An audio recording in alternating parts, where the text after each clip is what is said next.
9 август асосгузори сулҳу ваҳдати миллӣ пешвои миллат президенти ҷумҳурии Тоҷикистон муҳтарам Эмомалӣ Раҳмон дар ноҳияи Бобоҷон Ғафуров дар муассисаи давлатии Боғи Миллии Ваҳдат аз намоишгоҳи маҳсулоти кишоварзӣ ва анвои меваву сабзавот боздид намуданд.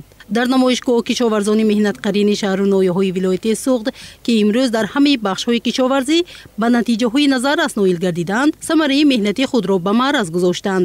аҳли кишоварзон, саҳмдорони хоҷагиву деҳқонони пуртаҷриба барои расидан ба яке аз ҳадафҳои стратегии ҳукумати мамлакат таъмини амнияти озуқаворӣ бо истифодаи самарноку оқилонаи обу замин маҳсулоти ғизоиро истеҳсолу бозору таъмин менамоянд. дар шароити имрӯза истифодаи мақсадноки замин амри муҳим ва саривақти арзёбӣ гардида, рӯёндани ҳосили дилхоҳ боиси фаровонӣ дар бозор ва манбаи даромади ҳар як хонадон аст. афзоиши номгӯи маҳсулоти кишоварзӣ ба беҳбудии рӯзгори мардум таъсири амиқ мерасонад. дар ноҳия аш зиёда аз 1000 гектар майдони ҳуҷ ҳаст ки типи супориши муҳтарам ҷаноби олӣ банду баҳсши ба роҳ мондем ки имрӯз ҳам саноатӣ мебошад, ҳам содиратӣ мебошад. ҳамин сол зиёда аз 250 гектар заминҳои тару тепа боғи ҳуҷ ташкил шуд. ҳар сол ҳосил метиҳад ба хориҷа ба федератсияи Россия содирот мешавад. асосан соҳибкорони мо ба ҳамин содироти ҳуҷу мева машғул мебошанд. боғи Тогзор зиёда аз 20 гектар соҳибкор махсус ҷаноб Зайлобиддин ташкил карданд ки муҳтарам ҷаноби олӣ дар ниҳолшинонӣ иштирок карда буданд ки имсол соли сеюм аст ки ба ҳосил даромада зиёда аз 150 тонна содирот карда, аз он ҷумла ба бозори дохилӣ ҳам таъмин карда истоданд. сарвари давлат муҳтарам Эмомалӣ Раҳмон зимни шиносоӣ бо маҳсули заҳмати сокинони 18 шаҳру ноҳияҳои вилояти Суғд ба роҳбарони шаҳру ноҳияҳо ва мутахассисони соҳаи кишоварзӣ ҷиҳати истеҳсолу захираи кофии маводи ғизоӣ, хӯроки чорво, афзоиши иқтидори истеҳсолии хоҷагиҳо, таъмини бозорҳои кишвар бо маҳсулоти тару тозаи босифат ва содироти он ба хориҷи кишвар дастуру тавсияҳо доданд. бахусус дар шароити имрӯзаи ҷомеаи ҷаҳонӣ пешвои миллат муҳтарам Эмомалӣ Раҳмон таваҷҷӯҳи масъулинро ба таъмини нақшаи кишти маҳсулоти кишоварзӣ зиёд намудани ҳаҷми истеҳсолӣ ҷалб карданд. чормағзи заминӣ дар ноҳияи Масчо бисёр дар як сатҳи баланд деҳқонони ноҳия киштикори онро фаро гирифтанд. имсол тавонистем мо 1770 гектар ин намуди зироатро киш намудем ва инчунин дар ҳудуди ноҳия мо ба басту банди он ки барои харидорон фароҳам бошад мо ташкил карда истодем ва инчунин ба бозори хӯрока баровардӣ истодем. ва инчунин гуфтаниам ки мардуми ноҳияи Масчо барои киштикори полезӣ бисёр як таҷрибаи хуб дорам. мо тавонистем 1195 гектар кишти полезиро ба роҳ монем ва инчунин 12580 гектар кишти пахтаро пӯмбадонаро ба роҳ монем. имсол мо нақша дорем ки тамоми аз ҷониби роҳбарият дар асоси дурнамои кишти зироатҳои баҳорӣ ба ноҳияи Масчо тамоми нақшаро ба сари баланд ба само расонем. кишоварзони вилояти Суғд соли ҷорӣ ҷиҳати амалӣ намудани дастуру супоришҳои президенти мамлакат муҳтарам Эмомалӣ Раҳмон инчунин баҳри дар амал татбиқ намудани барномаҳои давлатӣ софдилонаю муташаккилона фаъолият намуда дар ҳамаи шаклҳои хоҷгидорӣ кишту парвариши 279768 гектар зироатро амалӣ намуданд ки дар қиёс нисбат ба ҳамин давраи соли пешин зиёд мебошад. зимни тамошои намоишгоҳ ба сарвари давлат муҳтарам Эмомалӣ Раҳмон иттилоъ дода шуд ки ба ҳолати 1 августи соли 2022 ҳаҷми умумии истеҳсоли маҳсулот дар ҳамаи шаклҳои хоҷгидории вилояти Суғд ба маблағи 54 миллиард сомонӣ расидааст ки нисбат ба ҳамин давраи соли гузашта афзоиш 112% ташкил медиҳад. истеҳсоли ғалладонагиҳо ба 223481 тонна, картошка 89000 тонна, меваҷот 59000 тонна, сабзавот 183000 тонна, полезиҳо 68000 тонна расида истеҳсоли асал, гӯшту шир, тухми парранда, гӯшти моҳӣ зиёд гардидааст. имрӯзҳо дар шаҳру ноҳияҳои вилоят ҷамъоварии ғалладонагиҳо идома дошта ба ҳолати 1 август аз кишти 125656 гектар ғалладонагиҳо 223481 тонна ҳосил ҷамъоварӣ шудааст. дар самти картошкапарварӣ баҳри зиёд намудани ҳаҷми истеҳсол, афзун намудани иқтидори содиротӣ ва бо ин васила танзим намудани нархи картошка дар бозорҳои дохила, деҳқонони соҳибтаҷрибаю корозмудаи шаҳру ноҳияҳои вилояти Суғд ба нишондиҳандаҳои назарраси истеҳсолӣ ноил гардиданд. ноҳияи Девашти асосан ноҳияи картошкапарвар мебошад. соли ҷорӣ дар майдони 6506 гектар дар ҳамин бахшҳои хоҷагидорӣ кишти картошка гузаронида шудааст. ҳосилнокии картошка аз 350 то 750 сентинело дар заминҳои алоҳида ташкил медиҳад. дар ноҳия се хоҷагии калонии тухми парвар амал мекунад. асосан тухмиҳои маҳаллӣ дар инҷо истеҳсол карда мешавад. картошкае ки мо истеҳсол менамоем зиёда аз 80%-ашро тухмиҳои алосифа ташкил медиҳанд ва ин хоҷагиҳои мо метавонанд тамоми ҷумҳуриро бо тухмиҳои алосифати маҳаллӣ аз қабили аладдин, нури нисо, сомон, овчи ғончӣ ва дигар навъҳое ки ҳосилнокии баланд доранд таъмин намоянд. хоҷагиҳои кишоварзию аҳолии шаҳру ноҳияҳои Деваштич, Панҷакент, Кӯҳистони Масчоҳ, Истаравшан, Шаҳристон ва Исфара ки минтақаҳои картошкапарварӣ маҳсуб меёбанд, дар зиёд кардани истеҳсоли картошка ҳиссаи асосӣ доранд. ноҳияи Кӯҳистони Масчоҳ асосан ба картошкапарварӣ машғул мебошанд. дар ноҳияи мо зиёда аз 2900 гектар заминаи кишти картошка дар ҳама шаклҳои хоҷагидорӣ бароҳ монда шуд.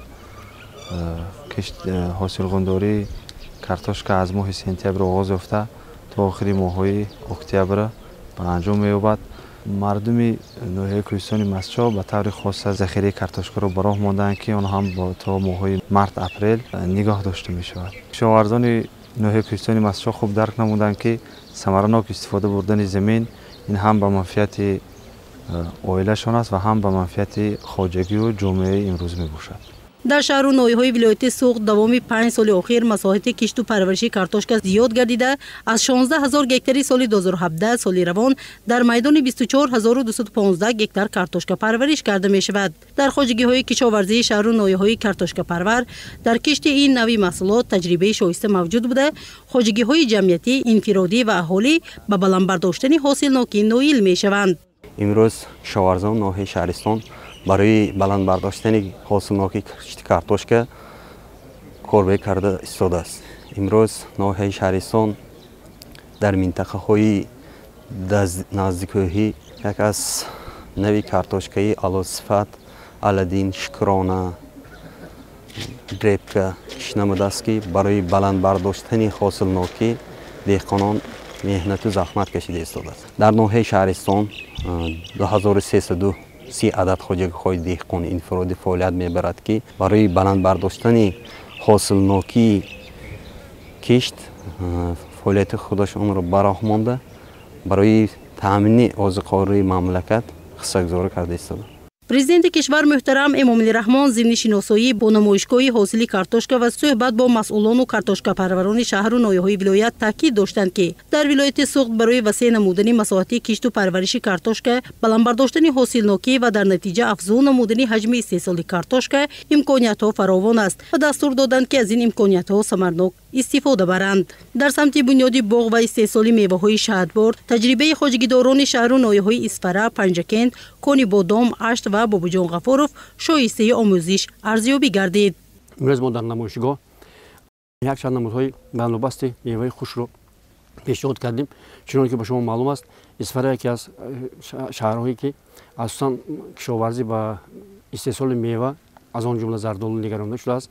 он навъҳое ки дар шаҳри Исфара парвариш карда мешавад барои ҳам тару тоза содирот намудан ва ҳам хушконидан нигаронда шудааст. меваи хушке ки истеҳсол шудааст бо намудҳои ҳархела, аз он ҷумла мана номаша диск мегӯянд. ин намуд бандубаст якчанд хел намуди маҳсулоти кишоварзӣ аз он ҷумла меваҷот, аз он ҷумла сиёҳолу, зардолу, мавиз ки истеҳсол карда мешавад қулай аст ва ин намуди маҳсулоти бандобаст дар берун аз кишвар харидории зиёде дорад.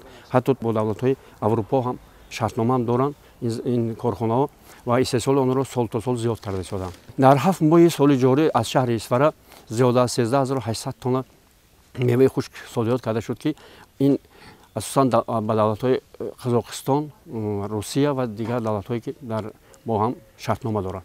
استفاده عاقلانه آب و زمین، بلندبرداشتن مدنیت زمینداری، با گردش کشاورزی، برگرداندن زمین‌های بیکار خوابیده، بنیاد باغ‌ها، طریق آبیاری قطرکی، یعنی جاری نمودن اگرتکنیکی و تکنولوژی‌های پیشرفته امکانیت داده است که میوه‌های گوناگون استحصال و بازار فراوان گردد که زحمت و کاردانی و مهارت کشاورزان را بازگو است. پرزیدنت مملکت محترم امامعلی رحمان دهقانان و باغپروران اصیل ولایت و راهبران شهر و ناحیه‌های آن را به افزون کردن نشاندادهای باغ و تاکپروری هدایت نمودند. در شهر ایستراوشان 3625 هکتار میدان تاکزار یعنی انگورزار موجود می باشد. با برابر انگورپروری کشاورزان شهر ایستراوشان در همین دوره 119.8% حجم مجموع محصولات کشاورزی را رسانیدند که این نشان داد اوید به تامین بودن امنیت عضوخواری را نشان می دهد. باید قید نمود که سال جاری طبق ابروات متخصصان به نقشه گرفتند که استحصال انگور را به زیاده از 29,000 تن رسانند. در اینجا همچنین از جانب زنبورپروران شهر و ناحیه‌های ولایت سوخت نوهای گوناگون عسل به نمایش گذاشته شد. اطلاع داده شد که سال جاری زنبورپروران ولایت از 71,916 عائله زنبور 307 تن عسل استحصال کردند. آنها نیت دارند این نشانداد را زیاد نمایند، زیرا شرایط و اقلیم ولایت برای رشد ساحه کم خرج و سردرآمد بسا موافق می باشد.